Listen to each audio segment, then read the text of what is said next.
සාධු සාධු සාධු නමෝ තස්ස භගවතෝ අරහතෝ සම්මා සම්බුද්දස්ස නමෝ තස්ස භගවතෝ අරහතෝ සම්මා සම්බුද්දස්ස නමෝ තස්ස භගවතෝ අරහතෝ සම්මා සම්බුද්දස්ස සාධු සාධු සාධු. ඒ සුගත තථාගත වූ අංගී රස වූ ලෞතුරා බුදුරජාණන් වහන්සේට අප සැමගේ নমස්කාරය වේවා. සාදු සාදු සාදු. සදහවතුනි, නිස්සාර සිත් මතට වැටෙන පින්සාර දම් වැස්සස්සේ ඔබේ දිවි මගට අපි ධර්මයේ වැසි වස්සවන හෝරාවක කාලය ආරම්භ කරන්න සූදානම් වෙන්නේ.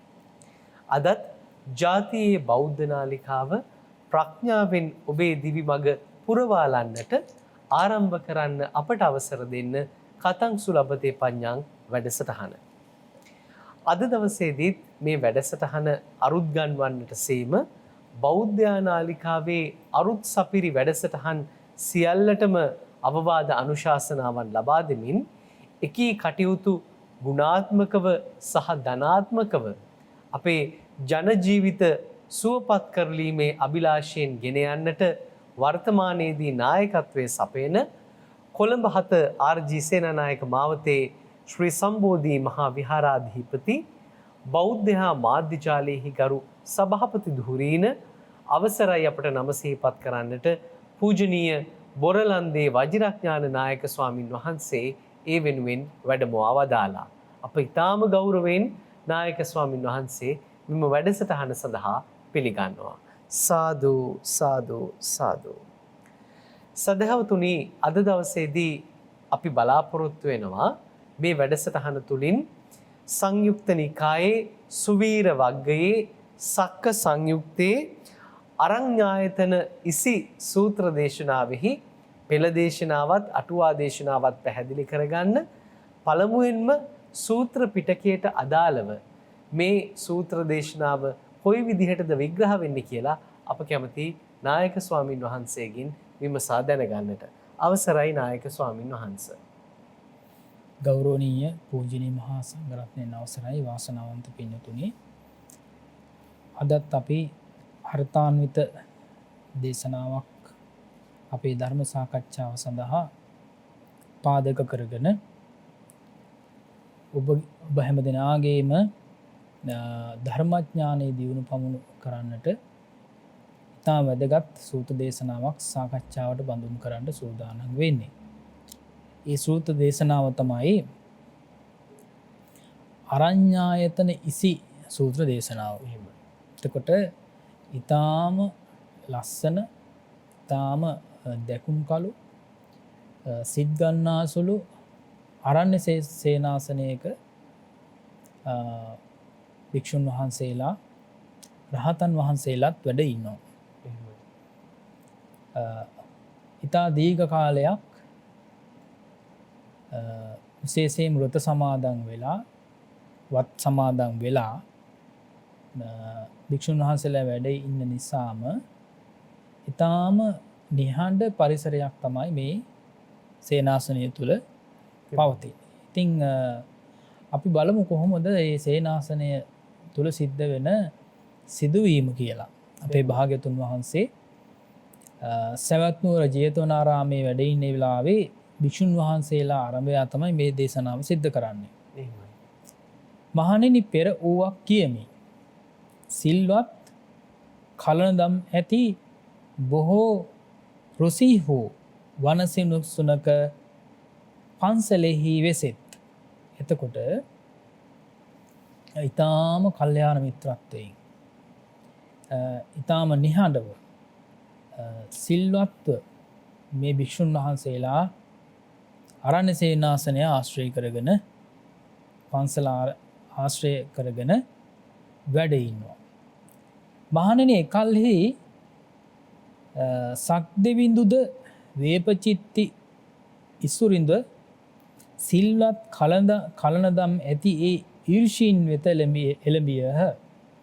දැන් පෙර දේශනාවේ වගේම සක්‍ර දේවේන්ද්‍රයාත් වේපචිත්ති අසුරින්දයාත් මේ විදිහට අර භික්ෂුන් වහන්සේලා නොගැසීමට මේ අරණ්‍ය සේනාසනයට පැමිණියා. මේ මාමයි බෑනයි දෙන්න. එතකොට මහණෙනි ඉබ්බිති වේපචිත්ති අසුරින්දු කීප පටක් ඇති වහන් නැගී ඒ වගේම දැන් මෙතෙන් සඳහන් වෙන්නේ මේ පාවහන් යුගලය දාගෙන තමයි අරන්නට යන්නේ. කීප පටක් ඇති කියන්නේ ටිකක් උස මේ පාවහන් යුගලයක් පැළඳගෙන තමයි ආරන්නයට යන්නේ. කඩුව එල්ලාගෙන එතකොට කඩුවත් එල්ලගෙන යනවා. ඒ වගේම කඩුව එල්ලාගෙන දරනු ලබන ඡත්‍රයෙන් යුක්තව එතකොට ඡත්‍රය කියලා කියන්නේ එතකොට අපි කුඩය භාවිතා කරනුනේ. එතකොට ඒ කුඩයත් ඒ වගේම එතන සඳහන් වෙනවා සේසත කියලත් සඳහන් වෙනවා. ප්‍රධාන දොරටුවෙන් අසපුවට පිවිස සිල්වත් කලන දම් ඇති ඒ ඉර්ෂීන්ට නිගරු කොට නික්ම ගියේ කියලා සඳහන් වෙනවා. එතකොට ගරු කරන්නේ නැතුව නිගරු කොට තමයි මේ විදිහට පාවහන් යොදාගෙන ඊළඟට කඩුවත් එල්ලගෙන ඊළඟට ඡත්‍රයක් දරාගෙන තමයි අසපුවට පිවිසුනේ. ඉතින් මේක ලොකු අගෞරවයක්. එහෙමයි නේද? එහෙම අගෞරව කරමින් තමයි මේ වේපචිත්තිය අසුරින්ද්‍රයා අර ආරණ්‍යයෙන් නික්පිලා ගියේ. එහෙමයි. දැන් මේක බලාගෙන ඉන්න ඒ විදිහට මේ සමගින්ම වේපචිත්ති අසුරින්ද්‍රයත් එක්කම පැමිණි සක්‍ර දේවේන්ද්‍රයා මොකද කියන්නේ? ඒතකොට අපේ ලෞතර බුදුරජාණන් වහන්සේ දේශනා කරන මහණෙනි ඉක්බිති සක්දෙව් රජ කීප පටක් ඇති වහනින් බැස. එතකොට ඒ සක්‍ර දේවේන්ද්‍රයා බොහොම සිල්වත්ව අර පාවහන් යුගලයේ පැත්තකින් තියලා ඒ කඩුව ළඟින්ම ගලවලා තියලා කඩුව අන් කෙනෙකුට දී කඩුව පහත් කරලා බැහැර කරලා තවත් කෙනෙක් අතට දුන්නා. දීලා ඡත්‍රය බහා තබා එතකොට අර කුඩයත් බහා තබලා දොරින්ම අසපුවට පිවිස සිල්වත් කලනදම් ඇති ඉරිෂීන් නමදිමින් වන්දනා කරමින් යටි සුළඟෙහි පබැඳි බැඳි ලිද්දීව සිටියේය. එතකොට යටි සුළඟෙහි බැඳලින්දිව සිටියේය. ඒ කියන්නේ වන්දනා කරමින්ම තමයි මේ ආරණ්‍යයට අර ස්වාමීන් වහන්සේලාට වන්දනා කරමින් තමයි ඇතුළට පිවිසුනේ. එහෙමයි. මහණෙනි එකල්හි සිල්වත් කලනදම් ඇති ඒ ඊර්ෂීහු සක්දෙවිදු හට ගාථායෙන් කියත. ඔන්න මේ කරපු ගෞරවය පිළිබඳව ඊටාම පැහැදීමට පත් වුණු ඒ ඊර්ෂීහු මොකද කළේ? සක්ද දේවේන්ද්‍රයා ආරම්භයා සහ අර මේ සිදුවිච්ච සිදුවීම අර අගෞරව කොට වේපචිත්ති අසුරින්ද්‍රයා අගෞරව කොට යෑම පිළිබඳවත් සක්‍ර දේවේන්ද්‍රයාගේ ගෞරව කිරීම පිළිබඳවත් ගාථා දෙකකින් ප්‍රකාශයට පත් කරනවා. බොහෝ කලක් මුළුල්ලෙහි සමාදන් වූ වෘත ඇති. එතකොට බොහෝ කලක් වෘත සමාදන් වෙලා ඉර්ෂීන්ගේ කයින් වෘත වූ සිරුරු ගඳ සුළඟින් හමයි. දැන් ඒ ස්වාමීන් වහන්සේලා ඊර්ෂීන් වහන්සේලා බොහෝ කලක් වෘත සමාදන් වෙලා සිටි නිසාම ඒ සිරුරු වලින් ඒ හැඳලා ඉන්න ඇඳුම් වලින් නේද සිරුරු වලින් දුර්ගන්ධය හමනවා. අපි දන්නවා දැන් භික්ෂුන් වහන්සේලාට වුණත් භාග්‍යතුන් වහන්සේ දේශනා කළේ ඒ කාලේ හැටියට මේ සිවුරු ඕම කලාතුරකින් සිවුරු ලැබෙන්නේ. පරිස්සම් කරගත යුතු නිසා සිවුරු පවා සෝදන්නේ දින 15කට සැරයක්. මාසෙකට දෙවතාවක් තමයි සිවුරු හොදන්නේ. ඒ කියන්නේ පඳු පොවලා නේද? ඒ පඳු ටික එහෙම නැත් පඳු ටික ඉවත් වෙලා යනවා ඉක්මනින්ම. ඒ වගේම ඒ සිවුරු දිය වෙලා යන නිසා එහෙමයි. මෙහුම් ගැලවෙන නිසා පරිස්සම් කරගත යුතු නිසා දින 15කට වතාවක් වගේ තමයි නැහැම සහ මේ සිවුරු සේදීම සිද්ධ කළා තියෙන්නේ. එතකොට දැන් මේ ඍෂින් වහන්සේලා කියනවා මේන් ඉවත් බව දෙව් රජ ඍෂීන්ගේ සිරුරු ගඳ අපවිත්‍රය. දැන් ඒ ඍෂීන්ම කියනවා මෙතන වැඩි වෙලාවක් ගත කරන්න එපා. නේද? ඔබලාට මේක දරා ගන්න බැරි වෙයි. දරා ගන්න බැරි වෙන නිසා ඉක්මනින්ම මේ ආරාමයෙන් බැහැර වෙන්න කියලා කියනවා. ආරාමයෙන් බැහැර වෙන්න කියලා කියනවා. ඊළඟ ගාථාවේ තේරුම තමයි බොහෝ කලක් මුළුල්ලේ සමාදන් වූ ඇති ඍෂීන්ගේ කයින් වෘත වූ සිරුරු ගඳ සුළඟින් හමාවා. එතකොට දැන් මේ කතාව අහගෙන හිටපෝ ඍෂීන්වරුන්ගේ ගාථාව අහගෙන හිටපු සක්‍රදේවීන්ද්‍රයා පිළිතුරු ලබා දෙන මේ විදිහට. බොහෝ කලක් වෘත සමාදන් වුණු ඔබ වහන්සේලාගේ සිවුරු වලින් තවත් මේ දුර්ගන්ධය හමන්න කියලා කියනවා. හැමෝට කමක් නැහැ කියලා කියනවා. වහන්ස මේ ගඳ හිසින් පළඳනා ලද විසිතුරු කුසුම් ඇති මල්දමක් මෙන් කැමැත්තෙමු. මම හරි කැමති මේ හිසේ දවටගෙන ඉන්න මල්දාමයකින් හමන සුගන්ධය වගේ සුගන්ධවත් වේවා කියලා ප්‍රාර්ථනා කරා. එහෙම ප්‍රාර්ථනා කළා. දෙවියෝ මෙහි පිළිකුල්ල යන හැඟීම ඇත්තෝ නොමවෙත්. දෙවියෝ කවදාවත් අර අසුරයෝ වගේ නේද? අසුරයෝ වගේ දෙවියෝ කවදාවත් මේ හමන දුර්ගන්ධයක් විදියට පිළිකුල් කරන්නේ නැහැ. ඒ වගේම ඒ වෘත සමාදන් වෙලා මේ ශරීර වලින් සිරුරු වලින් හමන දුර්ගන්ධයට වඩා ඔබ වහන්සේලාගේ සීල් සුගන්ධය ඉතාම වටිනවා. සීල් සුගන්ධය තමයි අපි වැදගත් කොට සලකන්නේ. ඒ වගේම ඒ සිල්වත් බව නිසාම දැන් මෙතන ඍෂින් වහන්සේලානේ. ඒක 이르දියෙන් පවා ගමන් කරන්න පුළුවන්. නේද? 이르දි ප්‍රාතිහාරයන් පවා මේ පවත්වන්න පුළුවන්. ඉතින් ඒ හැකියාව තමයි ඒ මානසික උසස් ගුණය පිළිබඳව තමයි අපි සලකන්නේ. එහෙම නැත්නම් ඔය හමන දුර්ගන්ධය අපිට කිසිසේත්ම අපි සලකන්නේ නැහැ කියලා අර සක්‍රදේවීන්ද්‍රයා ඒ ඍෂින් වහන්සේලාට මේ විදිහට ප්‍රකාශ කළා. ආන්නේ විදිහට දුර්ගන්ධයට වඩා ඒ කියන්නේ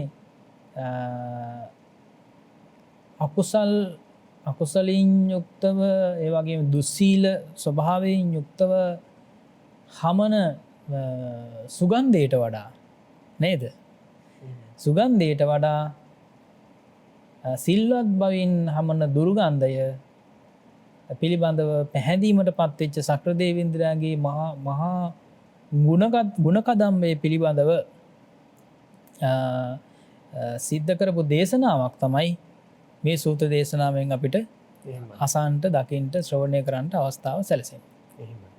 නායක ස්වාමීන් වහන්සේ අපේ ශරීරයෙන් පිටවන මේ දුර්ගන්ධයට වඩා සිල් සුවඳ කොතරම් සුවඳවත්ද කියන කාරණාව හොඳින්ම ප්‍රත්‍යක්ෂ වන සූත්‍ර දේශනාවක්.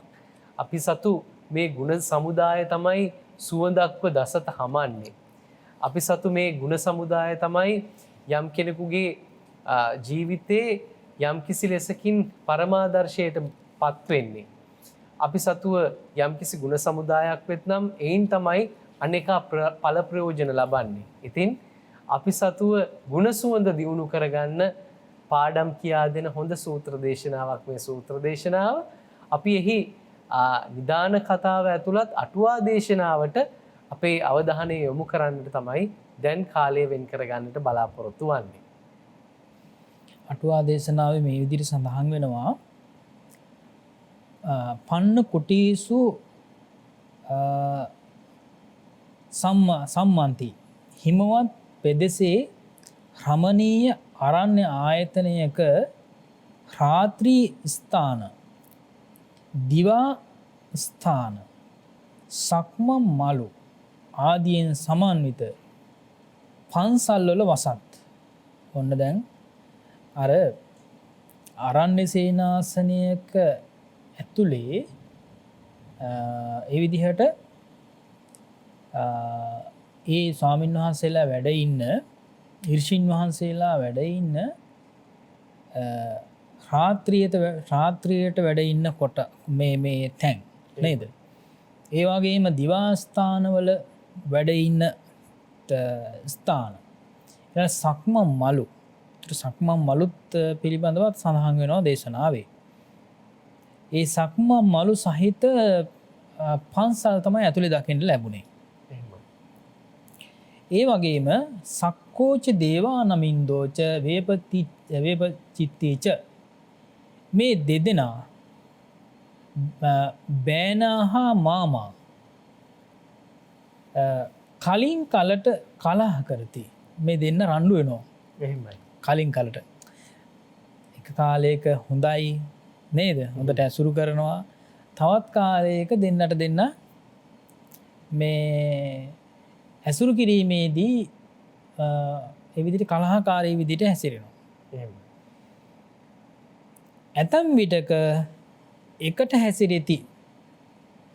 මේ වේලාවේ එකට හැසිරෙති. දැන් මේ වෙලාවේ එකට හැසිරුණා. එකට හැසිරුණාට මොකද දෙන්නාගේ තියෙන ගති දෙකක් නේ. එහෙමයි. නේද?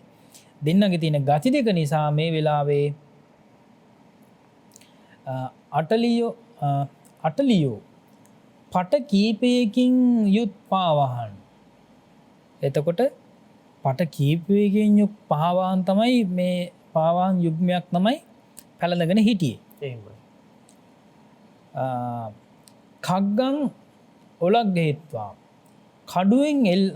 කඩුවක් එල්ලාගෙන ඒ වගේම චත්තේන දිව්‍ය සේසත හිසින් දරමින් දිව්‍ය සේසත් හිසින් දරමින් තමයි ඒ විදිහට අපභ්‍යාමතෝ කරිත්වා අවමාන කොට එතනින් නික්මිලා ගියේ. අවමන් කරලා නික්මිලා ගියා. පාවාහන් දාගෙන ගියා. ඊළඟට කඩුව එල්ලගෙන ගියා. ඒ වගේම දිව්‍ය සේසත් දරමින් තමයි හිසින් දරමින් තමයි ආරණ්‍යයට පිවිසුනේ. එනිසා ඒක මහා අගෞරවයක් කරමින් තමයි ඒ අවමන් කරමින් තමයි ගියේ. ඒ කියන්නේ අර දුර්ගන්ධයක් තමනකොට අපෝ මේ මොකද්ද මේ ගඳ කියලා නේද? ඉතින් බැහැර වෙලා ගියා. ඊළඟට සඳහන් වෙනවා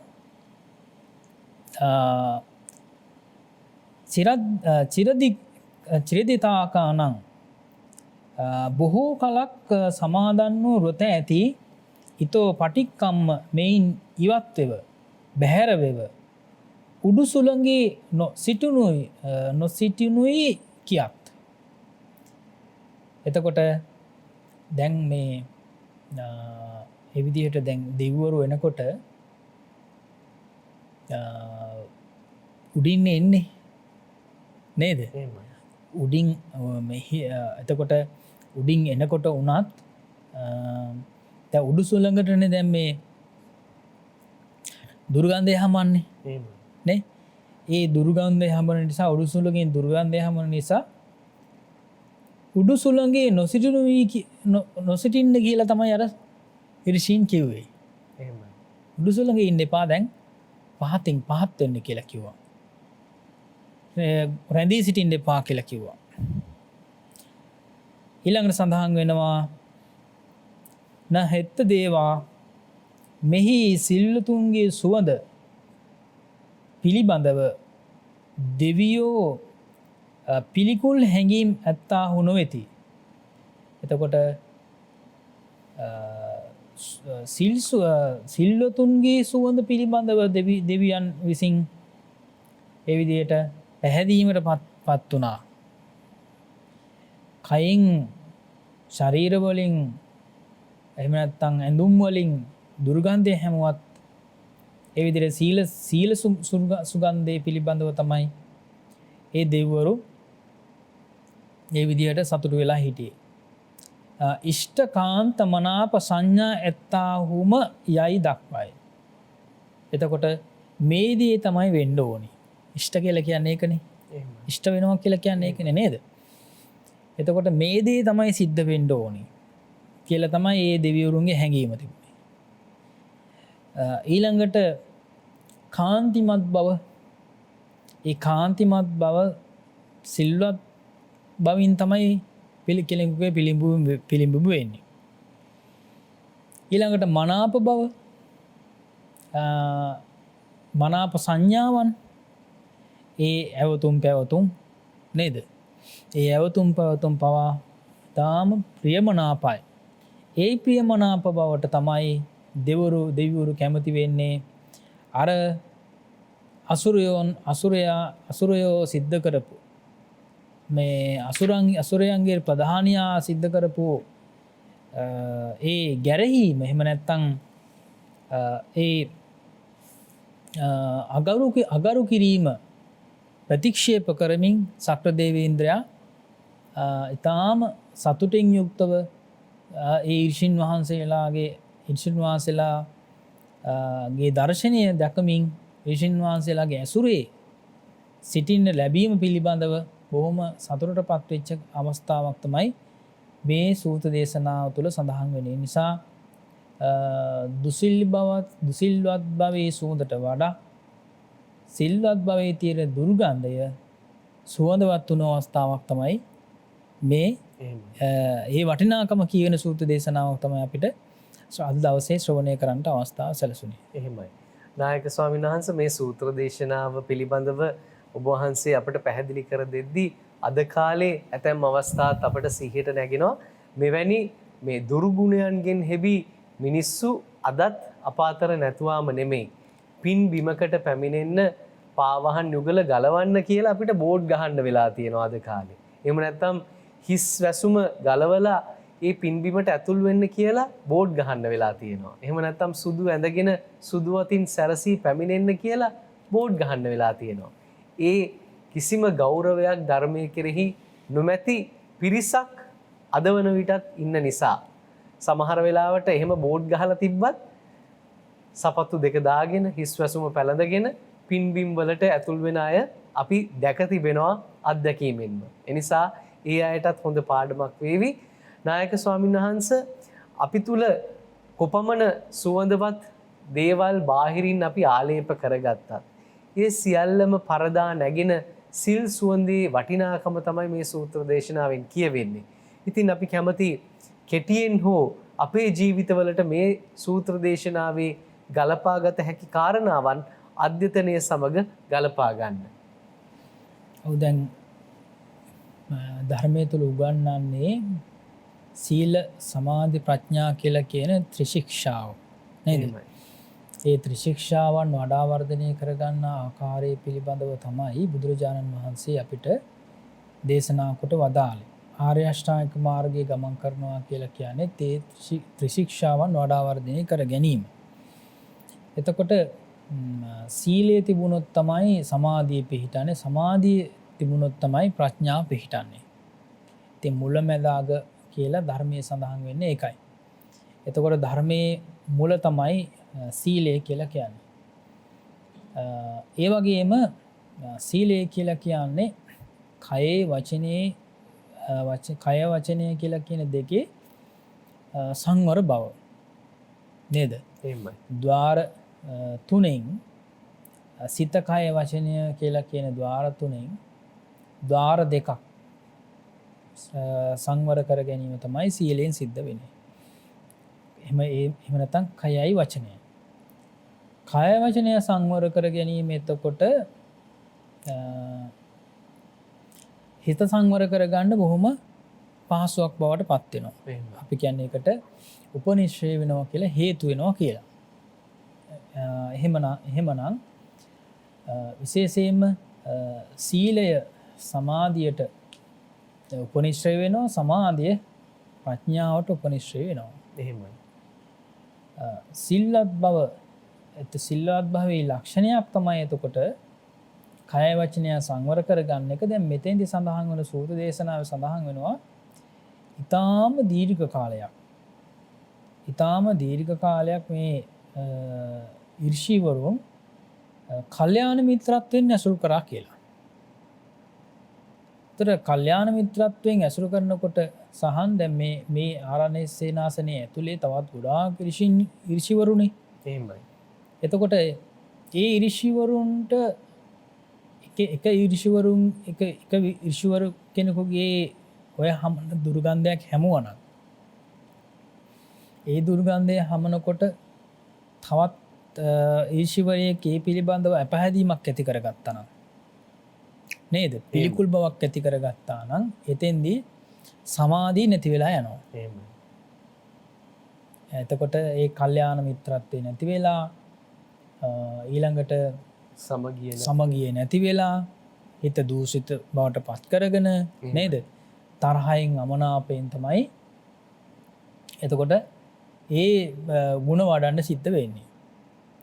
ඉතින් කොහොම වුණත් එතකොට අපිට පැහැදිලි ඒ අභ්‍යන්තරයේ දීර්ඝ කාලයක් දැන් මේ විදිහට කටයුතු කරනකොට ඒ වෘත සමාදන් වෙලා. ඒ කියන්නේ වැඩි අවධානයක් යොමු කළේ භාවනාවට. එහෙමයි. වැඩි කාලයක් යොමු කළේ භාවනාවට, සමාධි භාවනාවට. නේද? ඒ සමාධි භාවනාවට වැඩි කාලයක් යොදාගත්ත නිසා තමයි සිවුරු පිරියම් කර ගැනීම, ඊළඟට ස්නානය කිරීම ආදි වශයෙන් නේද?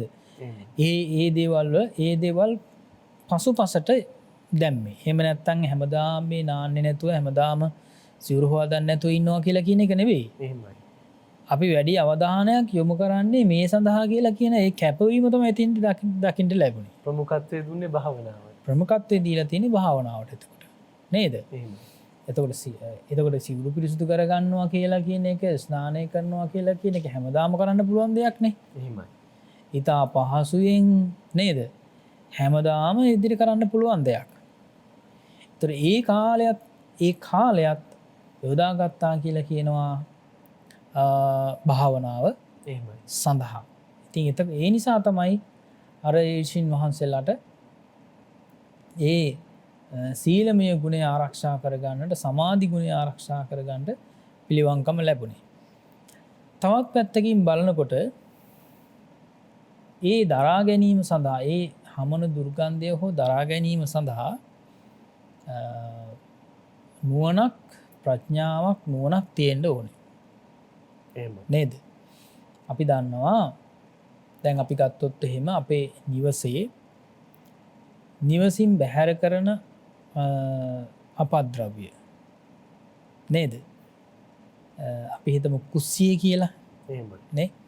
කුස්සියෙන් අපි බැහැර කරන දැන් අපි ගත්තොත් එහෙම ආහාර සකස් කිරීම සඳහා අපි හිතමු එළවලු, කලතුරු මේ වගේ ඉවත් කරන කොටස් දවස් 2ක් එහෙම නැත්නම් දවස් 3ක් නේද? ඊළඟට ඉවත් කරන ඉඳුල් ටික දවසක් 2ක් 3ක් ඒ විදිහට මේ භාජනවල තිබුණම ඒවා නරක් වෙලා ඒ වගේ පණුව හැදිලා එහෙමයි. නේද? ලොකු දුර්ගන්ධයක් හමනවා. එතකොට ඒක කොයිතරම් පිළිකුල් සහගතද නේද? එහෙමයි. ඊළඟට අපි හිතමු මේ අපේ ඒ පිරිසුදු කිරීම සඳහා අපේ නිවසට එනවනේ අපද්‍රව්‍ය ගෙන යන්න පිරිසක් එහෙමයි. නේද? ඒ නගර ස්වභාවය හරි මේ පිරිසිදු කරන අය නේද? එහෙමයි. ඒවා අරගෙන ගියේ නැත්තම් කොච්චර එකතු වෙනවද ඒවනේ? එහෙමයි. ඒතකොට කොච්චර දුර්ගන්ධයක් හමුවනද ඒවා බැහැර කිරීම සඳහා කොච්චර ඒක හිස රදයක් කරගන්නවද? එහෙමයි.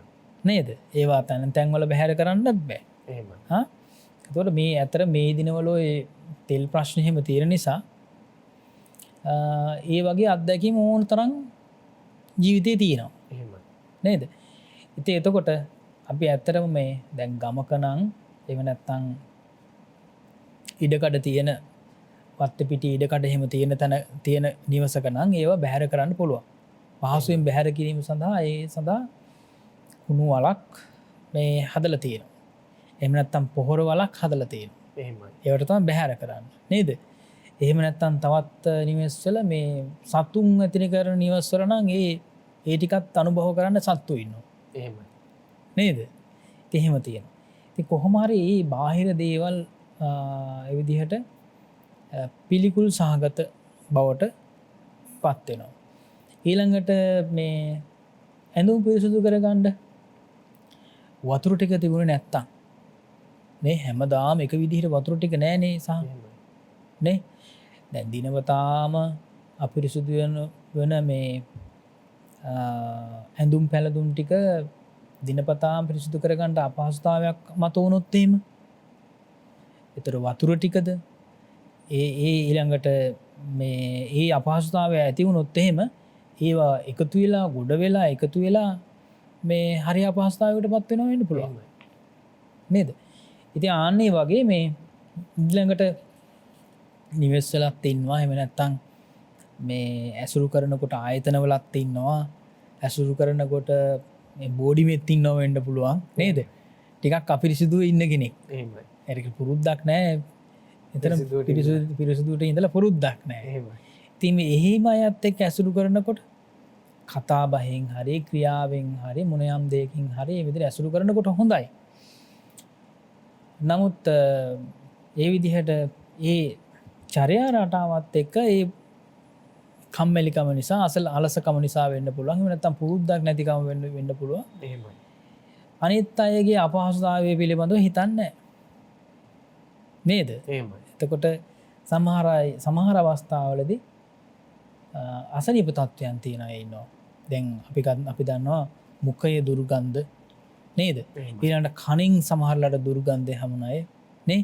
තමා සමහරලාට ශරීරයේ දුර්ගන්ධය හමුන අය. ඒ විදිහට ශාරීරික වශයෙන් විවිධ ආබාධ සහිත අය ඉන්නවා. ඉතින් එතකොට එහෙම තත්ත්වයන් යටතේත් ওই විදිහට ලෝකෝත් විදිහේ දුර්ගන්ධයන් දැනෙන මේ හමුන අවස්ථාවල් තියෙනවා. ඉතින් මේ හැම තැනකදීම කොහොමද මේ හිත පරිස්සම් කරගන්නේ එතකොට? ඒයට මෛත්‍රී කරලා, ඒයට කරුණාව දක්වලා, ඒයට අනුකම්පාව දක්වලා නේද? වැරද්දක් හදාගන්න කෙනෙකුට නම් හදාගන්න උපදෙස් දෙන්න පුළුවන්. එහෙම නැත්නම් හදාගන්න බැරි කෙනෙකුට නම් අර ආබාධ සහිත කෙනෙකුට නම් ඒක අපිට නිවැරදි කරන්න පුළුවන් කමක් නැහැ. සමහරවිට ජීවිත කාලේ මෙහෙම කෙනෙක් එක්ක ජීවත් වෙන්නත් පුළුවන්. එහෙමයි. නේද? අන්න ඒ වගේ එහෙම සිද්ධ වෙන්න පුළුවන්. ඉතින් කොහොම වුණත් මේ தত্ত্বය අපි ඉවසා දරා ගත යුතුයි.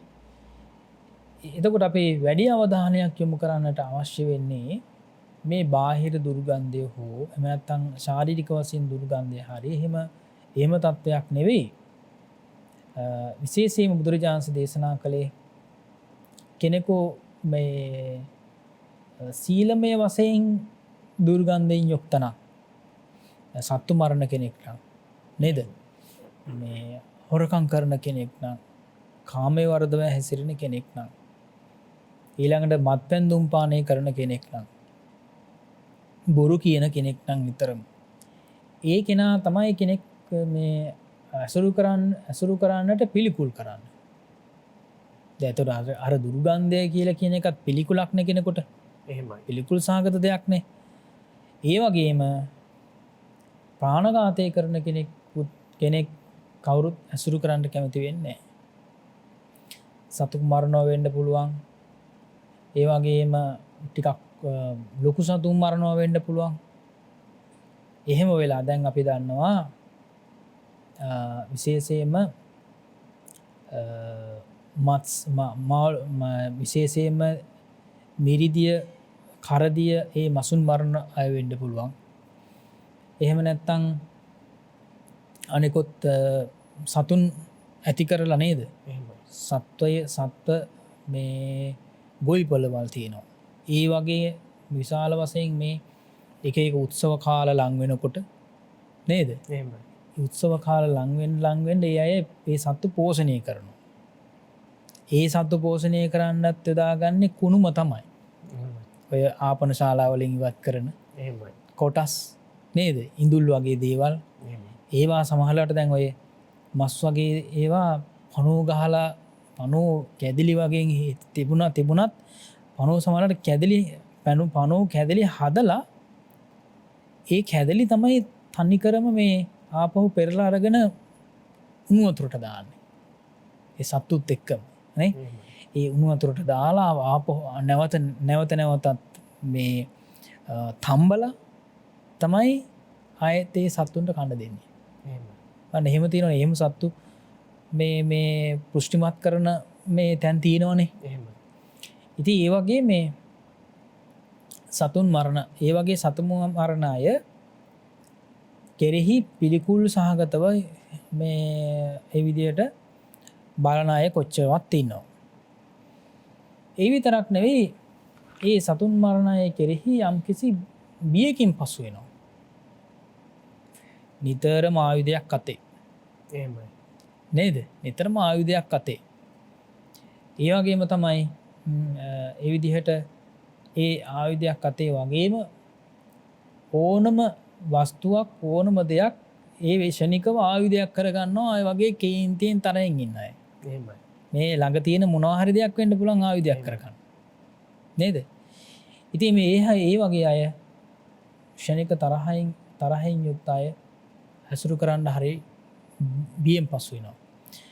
අර සැලසුම් කරලානේ සහන් ගොඩාක් වෙලාට ඔය මේ සත්තු ගොවිපළවල් වගේ පාලනය කරන අය හරීම මේ ඒ කියන්නේ ව්‍යාපාරිකයෝනේ. එහෙමයි.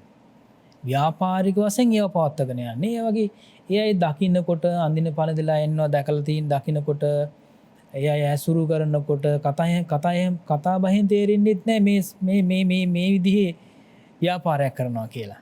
හිතා ගන්නත් බෑ. මිනිස්සුත් එක්ක හොඳයි. එහෙමයි. කන්න බොණ්ඩේ හොඳට දෙනවා. එහෙමයි. නේද?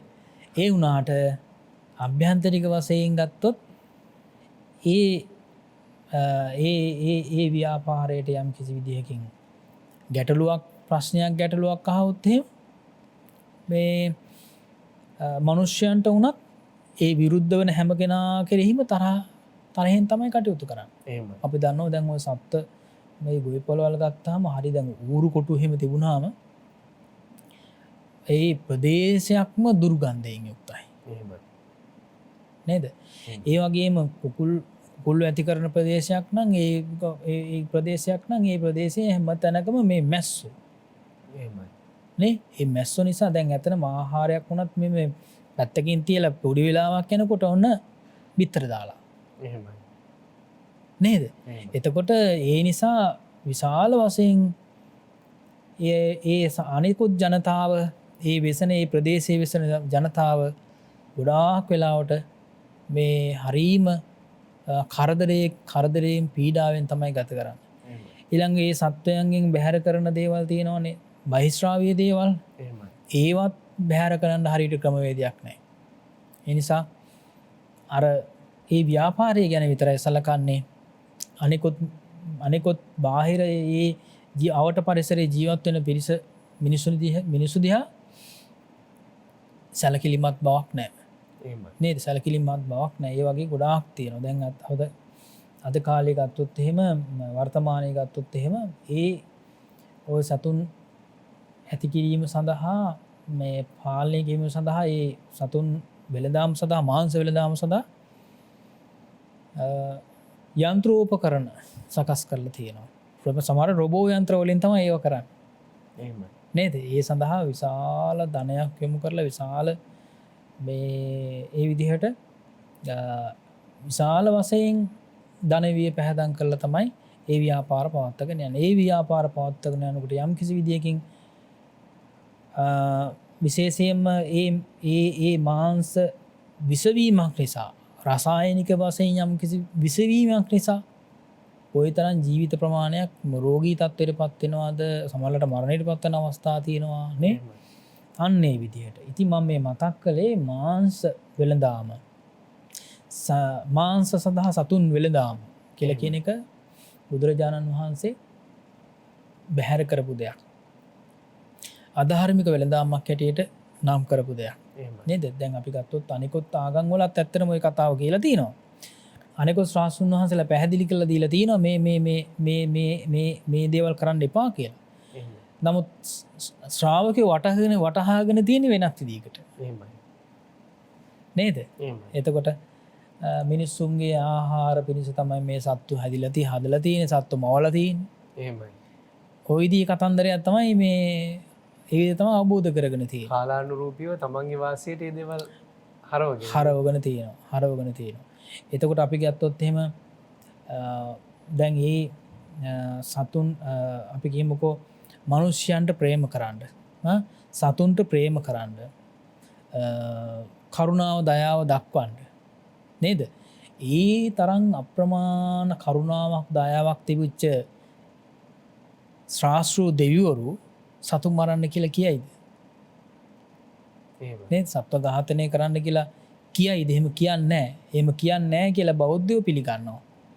සමහරලාට අබෞද්ධයෝ පිළිගත්තේ නැතත් නේද? ඉතින් ආන්නේ නිසා මේ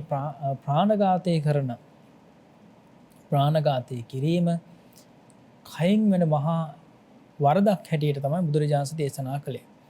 පානඝාත පරද්දබ්බම් පරදාරංච කායතෝ නේද?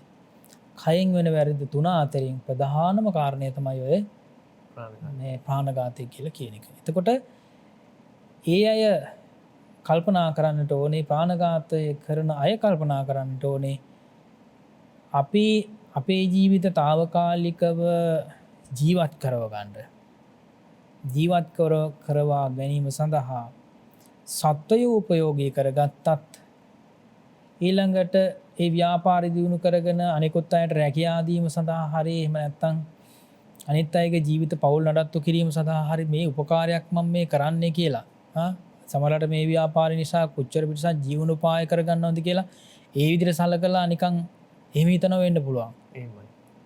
එහෙම වුණත් ඇත්තටම ඒ වගේ කෙනෙකුට වැටහීමක් තියෙන්නට ඕනේ මේක අපේ ජීවිතවලටත් මේ ජීවිතවලටත් ලොකු තර්ජනයක් කියලා. සත්තු කවදාවත් කැමති නැහැ සතෙක්ගේ ජීවිතවලට හානි කරනවට. එහෙමයි. නේද? සමහරවිට මේ විශේෂයෙන්ම ආහාර දාම තියෙනවනේ නේද? ආහාර දාමවල මේ සත්ත්ව ආහාර දාමවල ඊටාම් බලවත් සිංහයෝ කොටියෝ වලසුන් වගේ මහා මේ ඒ විදිහට අනිත් සත්තුන්ගේ ජීවිත එහෙම නැත්නම් මාංශ අනුභව කරලා ජීවත් වෙන සත්තු පවා අපිට අහන්න දකින්න ලැබිලා තියෙනවා. විශේෂයෙන්ම කම්පාවටපත් වෙන අවස්ථා. එහෙමයි. නේද? දැන් අපි ගත්තොත් එහෙම මේ සිංහයෝ කැමති ඒ සිංහයෝ කැමති තමන්ගේ වර්ගයාට ආහාර හොයාගන්න. සිංහයෙකුටනේ ආහාර හොයලා දෙන්නේ. එහෙමයි. කොටියෙක් බලන්නේ කොටි පැටවුන්ට හරි එහෙම නැත්නම් ඒ කොටි පරපුරට එහෙමයි. මේ මාංශ හොයලා දෙන්නේ. සත්තු මරලා. එහෙමයි. නේද? ඒ වගේ අනෙකුත් සතුත් එහෙමයි. එතකොට සිංහයෙක් හැම වෙලාවම සිංහෙක් කොටියෙකුට ආහාර හොයලා දෙන්නේ නැහැ. කොටියෙක් සිංහයෙකුට ආහාර හොයලා දෙන්නේ නැහැ. බොහොම අඩුවෙන් කලාතුරකින් සිද්ධ වෙන අවස්ථා තියෙනවා. එහෙමයි. බලන්නකෝ ඒ වගේ හැටි. තමන්ගේ වර්ගයාට. එහෙමයි. නේද? එතකොට මේ වර්ගයා විසින් තමයි තවත් වර්ගයක් මේ ගොදුරු කරගන්නේ. තමන්ගේ ජීවිතය රැක ගන්න ගොදුරු කරගන්න. ඉතින් ආන්නේ වගේ තත්ත්වයක් ඔය කියන විදිහේ සත්ත්ව සත්ව ජීවිතව තුළ දකිට ලැබෙනවා. ඉතින් කොහොමුණත් අපිට පැහැදිලි අපි අවබෝධ කරගන්නට ඕනේ මනුෂ්‍යෝ විදිහට මනුෂ්‍යෝ විදිහට කල්පනා කළොත් මනුෂ්‍යයා කියලා කියන්නේ මනසින් උසස් සත්වයානේ. මනුෂ්‍ය හැම සත්වයකටම ආදරය කරන මේ සත්ව කොට්ටාසයක්. ඉතින් අර තමන් ඇති කරන ඌරු ටික පෝෂණය කරන්නේ තමල්ට ඔලු අත ගානව වෙන්න පුළුවන් නේද? අර පැටවුන්ට කිරි දීලා බලන්න කොච්චර මේ ඒ ඇති කරන තාක් සහ ඒක ඒ සත්ත්ව වෙළඳාම කියලා කියන එක මාංශ වෙළඳාම කියලා කියන එක අනුමත කරන අය කොච්චර පවද්ද කරගන්නේ කියලා නේ? අර පැටවුන් බිහි කරන්න ඉන්න අම්ම කෙනෙක් රැකගන්නේ නේද? පැටවුන් බිහි කරාට පස්සේ ඒ පැටවුන්ට කිරි දෙන්න සලස්සන්නේ. ඒ අම්මාවරුන්ට ආහාර ටික දෙන්නේ මොන චේතනාවෙන්ද? නේ? මොන චේතනාවෙන්ද? අර සත්තු අවසානයේ අනුභව කරනවා කියලා චේතනාවෙන්. නිකම් පැටව් නැත්තම් මේ සත්ව මේ බොයිපලක් පවත්තගෙන යන්නේ මේ කරුණාවයි මෛත්‍රියෙන් නෙවෙයිනේ. නේද? ඒ කියන්නේ ඒ තරම්ම අවිද්‍යාවෙන් යුක්තයි. ඒක අනුමත කරනවා කියලා කියන්නේ ඒක ඒ තරම්ම අවිද්‍යාවෙන් යුක්ත දෙයක්. ධර්මානුරූපව කල්පනා කළොත්, කර්මානුරූපව කල්පනා කළොත් එහෙම බුදුරජාණන්සේගේ දේශනාවට අනුව මේ හැම සත්වයක්ම අපේ ඥාතින් වෙලා තියෙනවා නම්, අපේ අම්මලා තාත්තලා සහෝදර සහෝදරයෝ දරුවෝ වෙලා පූර්වාත්භාවයන් වල ඉඳලා තියෙනවා නම්, අපිත් විශ්වාස කරනවා නම් විශේෂයෙන්ම බුදුරජාණන් වහන්සේගේ පූර්වාත්භාවයන් වල බෝධිසත්ව අවදීදී නේද? ජාතක කතාවල සඳහන් වෙනවානේ සත්වය වෙලා උපත්ති ලැබපු අවස්ථාවලදී නේ. ඉතින් ඒ කාරණාත් එක්ක අපි විශ්වාස කරනවා නම් පූර්වාත්භාවයන් වලදී මේ විදිහේ ආත්භාවයන් ලැබලා තියෙනවා. ඊළඟට මනුෂ්‍ය ජීවිතෙන් නික්මිලා නැවත උත්පත්තිය ලැබනකොට ත්‍රිසංගත ආත්භාවයක උත්පත්තිය ලැබුවොත් එහෙම අර විදිහේ ආත්භාවයක් ලබන සිද්ධ වෙනවා කියලා අපි හිතුවොත් කල්පනා කළොත් එහෙම කර්මානුරූපව අපිට අර විදිහේ දුක් විඳින සිද්ධ වෙනවා. මේ අහිංසක සත්තු වෙලා කවදාවත් හැමදාම ඉපදින්නේ නැහනේ. එහෙමයි. ගොවි පොළවල් වල සත්තු වෙලා උපදී. නේද? ඒ විදිහට ওই විදිහට කොයි තරම් දුක් විඳින සිද්ධ වෙනවද කියලා කියන එක මේ අපි කල්පනා කරලා බලන්න ඕනේ. එහෙමයි. ඉතින් එහෙම කල්පනා කළොත් එහෙම තමයි අපිට සීලය ආරක්ෂා කරගන්න පුළුවන්කම ලැබෙන්නේ. ප්‍රාණඝාතයෙන් වෙන් වෙන්න අපිට පුළුවන්කම ලැබෙන්නේ. නේද? ඊළඟට සොරකමත් එහෙමයි. දැන් මේ දිනවල අපි කතා කරනවා සොරකම කියලා කියන එක ගැන. ඒ කියන්නේ කෙනෙක් ලොකු වාහනයක යනවට කැමති නැහැ. දැන් සමහරලාට ආයතනයක තමන්ම වැඩ කරන ආයතනයේ ප්‍රධානියා ලොකු වාහනයක යනකොට හොඳයි මේ හැම දෙයක්ම තියෙන කාලේ. එහෙමනේ. නේද? මං කියන්නේ හැම ආයතනයකම මම කියන්නේ. එතකොට ඒ විදිහට තමන්ට හරියට වැටුබ ලැබෙනවා නම්, හරියට තමන්ට ওই විදිහේ දැන් මේ කරදර බාධක නැත්තම් තෙල් ටික තියෙනවා නම්, ගෑස් ටික තියෙනවා නම්, ආහාර පාන තියෙනවා නම් ඒ කාලය ඇතුළත තමන්ගේ ආයතනයේ ප්‍රධානීන්ට හෝ ආයතනයේ තවත් ඒ විදිහට වැටුප්තල වලින් ඉහළ වැටුප්තල ලබන අය පිළිබඳව දක්වන සැලකිල්ල මේ කාලේ දක්වනවාද? නේ? මේ අයට අපිට මෙහෙමන අපි මෙහෙම ඉද්දියේ මේ අය මේ දේවල් අය පාවිච්චි කරන්නේ කොහොමද? පරිහරණය කරන්නේ කොහොමද? එහෙමයි. නේද? ඉතින් අන්න ඔය වගේ මේ හරීම පහත් මානසිකත්වයක් එනවා දුක්ඛම් කටළු වලට. එහෙම නැත්නම් නොසිතූ අවස්ථාවලදී මේ විදිහේ පීඩණයට පත්වෙච්ච අවස්ථාවලදී. ඉතින් ඒ නිසා මෙතෙන්දී අපිට පැහැදිලි මේ සූත්‍ර දේශනාවේ සඳහන් වන ඍෂීන් වහන්සේලාට කොයිතරම් අපහසුතාවයන් යටතේදී සමහරවිට බොහෝම සුළු ආහාරයක් ලබා ගන්න. නේද? පින්ඩපාතයේ වෙනුවෙන් ලැබිච්ච සුළු ආහාරයක් අනුභව කරලා ඒ වගේම ඒ විදිහට ස්නානය කිරීම කියලා කියනකුණත් පිරිසුදු කර ගැනීම කියලා කියනෙකුණත් කායික වශයෙන් බොහෝම සීමිතව සිද්ධ කරගෙන ඇල්දුම් පැළඳුම් ගත්තොත් එහෙම ඒවත් බොහොම සීමිතව පරිහරණය කරගෙන මානසිකව උසස් තත්වයකට පත් වුණේ කොහොමද? එහෙමයි. නේද? දැන් අද කාලේ වගේ නම් අද කාලේ වගේ මේ වගේ තත්ත්වයක් තියෙද්දි හරියට මේ උඩින් යන අය එහෙම හිටියොත් හිටියනම් එහෙම බැනුම් අහගන්න වෙනවා උඩින් යන අයට. නේද? අපිට මේ තෙල් නෑ බිමින් යන්න. මේ අය කොහොමද මේ උඩින් යන්නේ කියලා. නේ? මනස උසස් කරගෙන තමයි උඩින් යන්නේ. නමුත් ඒ තත්ත්වයක්වත් ඒ දෙයක්වත් අවබෝධ කරගන්න තරම් ප්‍රඥාවක් නුවණක් මේ නැහැ. ඒකට හේතුව තමයි ධර්මය නොදන්නකම. නේද? ඒ නිසා ධර්මය හොඳට තේරුම් අරගෙන සීලයේ වටිනාකම දැන් මේ අපහසුතාවයන් වලට පත් වෙන්න අපි හැමෝටම නේ අපිට හෙට සිද්ධ වේද දන්නේ එහෙම වෙයිද දන්නේ නේ. නමුත් මේ තත්ත්වයන්ට පත් වීම සඳහා අපි පූර්වාත්භාවයන් වල සිද්ධ කරගත්ත කර්ම කොච්චරම් බලපාලා තියෙනවද? එහෙමයි. නේද? කොයිතරම් බලපාලා තියෙනවද? කියන්නේ අපිට හිරිහැර කරපු අයට ඒ විදිහට අපි දක්වන මේ සැලකිල්ල අඩු සැලකිල්ලෙන් දැක්වීමේ ඵල විපාක තමයි මේ අපිට අපි විශ්වාස කරපු අය අපි අත්හැරලා ගිහිල්ලා තියෙන්නේ. නේ? ඉතින් ඒ නිසා විශේෂයෙන්ම සීලය ආරක්ෂා කරගත්තොත් මේ ජීවිතයේ සීලය ආරක්ෂා කරගත්තොත් ඊළඟට සමාධිය වඩා වර්ධනය කරගත්තොත් ප්‍රඥාව වඩා වර්ධනය කරගන්න තරමට තමයි අපිට මෙලෝ ජීවිතේ සාර්ථක කරගන්න පරලෝ ජීවිත සුවපත් භාවයට පත් කරගන්නටත් මේ සියලුම දුක් කෙලවර කරලා උතුම් නිර්වාණ සාන්තියෙන් සැනසීම උදා කරගන්නට ලැබෙන්නේ හේතු වාසනා වෙන්නේ කියලා කියන කාරණයක් අවබෝධ කරගන්නට අවශ්‍ය වෙනවා.